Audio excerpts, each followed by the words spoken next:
প্রিয় শিক্ষার্থীবৃন্দ, genius Galaxy coaching এ স্বাগতম। ভয়েস কিভাবে চেঞ্জ করতে হয় অ্যাক্টিভ টু প্যাসিভ, আমরা এর আগে আলোচনা করছিলাম। এটা সব শ্রেণীর সবার জন্যই, যারা ইংরেজিতে ভাষা হিসেবে ইংরেজি জানতে চায় তাদের সবার জন্য এটা জানা জরুরি। বিশেষ করে যারা কম্পিটিটিভ এক্সাম দেবা, তাদের কম বেশি সবারই সিলেবাসে আছে এটা, ক্লাস 7 থেকে এইচএসসি পর্যন্ত। আমি একেবারে ফান্ডামেন্টাল স্টেপ থেকে যাচ্ছি, যাতে করে সব শ্রেণীর সব লেভেলের স্টুডেন্টরাই, যারা এক্সপার্ট আছে তারা তোমরা ঝালিয়ে নিতে পারবে। আর যারা নতুন তাদের জন্য তো আরো সুবিধা, তাদের জন্য মেনলি ফোকাস করছি আমি। আস্তে আস্তে আমি অ্যাডভান্স লেভেলের দিকে যাব।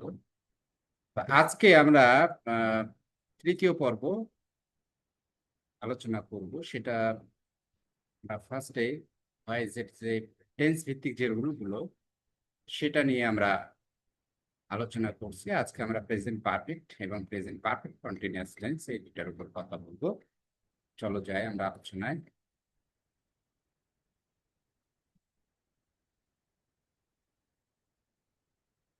প্রেজেন্ট পারফেক্ট টেন্স আমরা জানি যে এর আগে আমরা টেন্সের যে আমার ভিডিওগুলো আছে, সেটা যদি তোমরা দেখে থাকো, না দেখলে আরেকবার দেখে নিবা। কারণ আগে টেন্সটা বুঝে আসতে হবে, তাহলে তোমার ভয়েসটা চেঞ্জ করতে পারবো, কারণ টেন্সটা হচ্ছে ফান্ডামেন্টাল।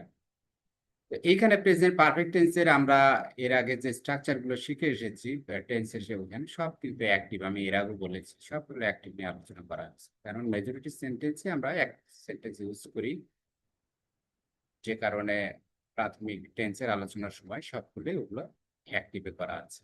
এখন আমরা প্যাসিভ গুলো নিয়ে প্রত্যেকটা টেন্স ওয়াইজ দেখছি।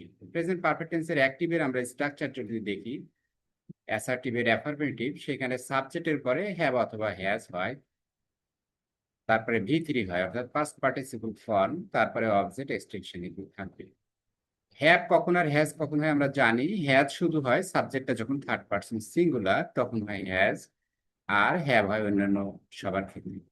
আর থার্ড পার্সন সিঙ্গুলার আমরা কিভাবে বুঝবো? আই, উই এই দুইটা ফার্স্ট পার্সন, আর ইউ হচ্ছে সেকেন্ড পার্সন। এই তিনটা বাদে যত নাউন প্রোনাউন আছে সবগুলো কিন্তু থার্ড পার্সন, এবং সেটা দ্বারা যদি একজন বোঝায় তাহলে আমরা বুঝে নেবো সেটা থার্ড পার্সন সিঙ্গুলার। যেমন এখানে দেখো নিচের বাক্যে, আই হ্যাভ রিটেন লেটার। এইখানে আই হচ্ছে সাবজেক্ট, এই হ্যাভটা হলো আই অনুসারে আয়ের সাথে হ্যাভ হয়, কারণ আমরা বলেছি হ্যাজটা শুধু থার্ড পার্সন সিঙ্গুলারের সাথে। এবং রাইটের ভিতরে হচ্ছে written a letter. She has read books, এইখানে দেখো হ্যাজ আছে। হ্যাজটা হলো কারণ এই শিটা আই, উই, ইউ এই তিনটার মধ্যে নাই, তার মানে এটা থার্ড পার্সন, এবং শি দ্বারা একজন বোঝাচ্ছে, সে। এই জন্য এটা সিঙ্গুলার, থার্ড পার্সন সিঙ্গুলার, আমরা হ্যাজ ব্যবহার করলাম। এটা হচ্ছে অ্যাক্টিভ ফর্ম। তাহলে প্যাসিভে কি করব? প্যাসিভের বেসিক রুল, অ্যাক্টিভ ভয়েসের অবজেক্ট প্যাসিভ ভয়েসের সাবজেক্ট হবে। তাহলে এ লেটার আগে চলে আসলো সামনে, আর লেটার চলে আসলো সামনে। আসার পরে কি হলো, এবার স্ট্রাকচার হচ্ছে অতিরিক্ত কি নিব আমরা? প্রেজেন্ট পারফেক্ট টেন্সে আমরা অতিরিক্ত নিব বিন। অর্থাৎ অ্যাক্টিভ এবং প্যাসিভ আমাদেরকে আলাদা করার জন্য সবসময় আমরা দেখব অ্যাক্টিভের চেয়ে প্যাসিভে অতিরিক্ত একটা বেশি অক্সিলারি লাগে। তো এখন প্রেজেন্ট পারফেক্ট টেন্সের ক্ষেত্রে অক্সিলারি নিব আমরা প্রেজেন্ট পারফেক্ট কন্টিনিউয়াসের অক্সিলারি। ঠিক প্রেজেন্ট ইনডিফিনিটের সময় বা প্রেজেন্ট সিম্পলের সময় নিয়েছিলাম আমরা প্রেজেন্ট কন্টিনিউয়াসের অক্সিলারি এম ইজ আর। তাহলে প্রেজেন্ট পারফেক্টের সময় নিব প্রেজেন্ট পারফেক্ট কন্টিনিউয়াসের অক্সিলারি, অর্থাৎ হ্যাভ বিন বা হ্যাজ বিন।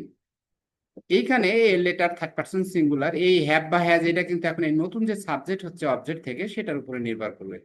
তাহলে এ লেটার এর সাথে হ্যাজ, অতিরিক্ত বিন লাগবে আমাদের, আর ভি3 লাগবে। তাহলে a letter has been written by me. দ্বিতীয়টা কি হবে? Books have been read by her. Have থাকলো, বুকস এটা প্লুরাল, থার্ড পার্সন এটাও কিন্তু প্লুরাল, সেই জন্য হ্যাভ হলো। আর বিন তো লাগবে, প্যাসিভ মানে বিন।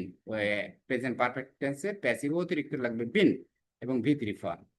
নেগেটিভ হলে কি হয়? নেগেটিভ হলে জাস্ট একটা নট থাকে, they have not played cricket, she has not caught birds, একটা নট থাকে। তাহলে আমরা প্যাসিভে কি করব? একই রুল, হ্যাভ হ্যাজ এর পরে নট লাগাবো, তারপরে আমাদের বিন নিতে হবে, অতিরিক্ত বিনটা নিয়ে নেব। এখানে দেখো ক্রিকেট, যেমন এখানে ছিল অবজেক্ট ক্রিকেট, তাহলে ক্রিকেট হ্যাজ নট, হ্যাজ নিলাম আমরা, নট নিলাম, যেহেতু এখানেও নট ছিল এই জন্য আমরা নিলাম হ্যাভ হ্যাজ। এখানে এই হ্যাজটা হলো ক্রিকেট অনুসারে হ্যাজ, তারপরে নট নিলাম, তারপরে বিন নিলাম, এবার ভি3 প্লেট, তারপর বাই, সাবজেক্ট ছিল দে, যেটা হলো দেম।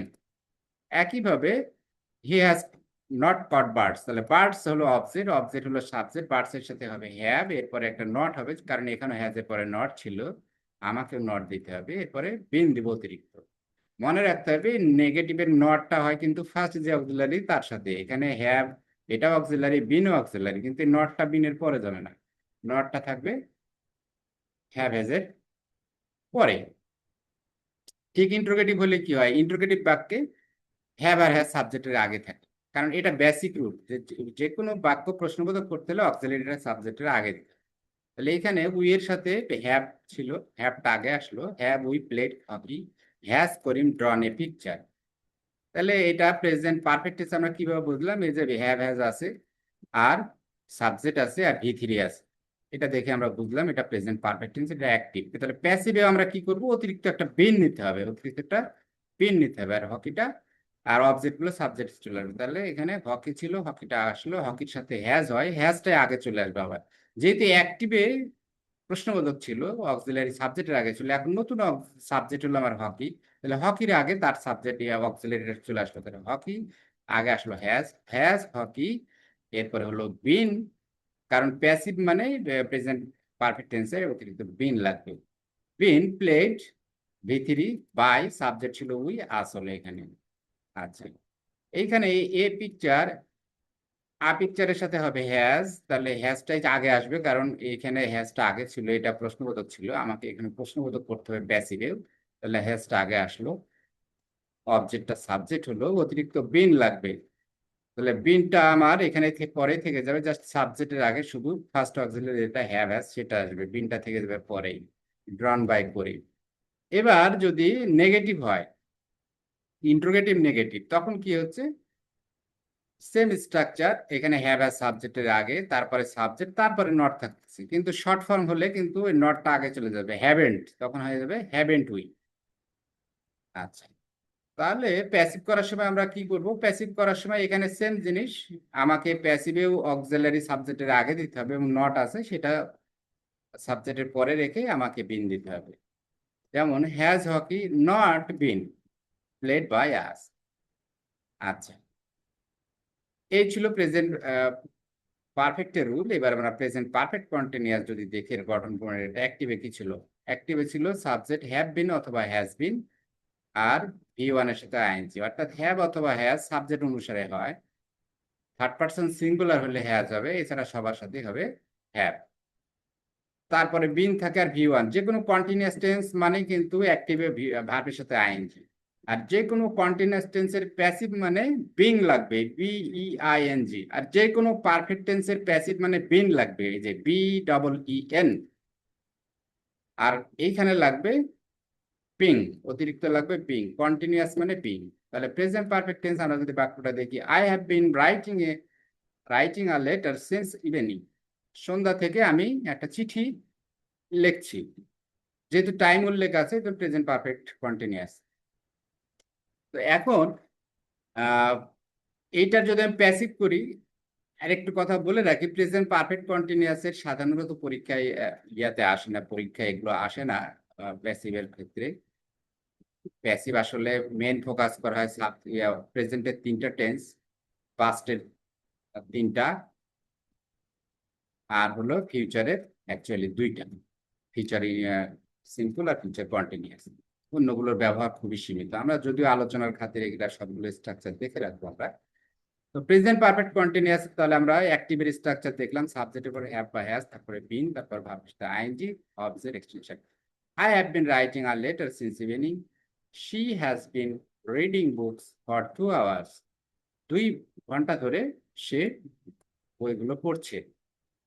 তাহলে প্যাসিভে কি হবে, একই রুল, সাবজেক্ট অবজেক্ট হবে সাবজেক্ট, তাহলে ফার্স্ট বাক্যটার অবজেক্ট হচ্ছে আ লেটার, তাহলে আ লেটার আগে আসবে, এরপরে কি হবে, হ্যাভ হ্যাজ থাকবে, বিনও থাকবে, হ্যাভ হ্যাজ যে কোনো সাবজেক্ট অনুসারে হবে, বিন থাকবে, আর অতিরিক্ত কি থাকবে, বিং, কন্টিনিউয়াস মানে বিং, এই যে স্ট্রাকচার বিং, তারপরে V3, এরপরে এক্সটেনশন, তারপরে প্লাস বাই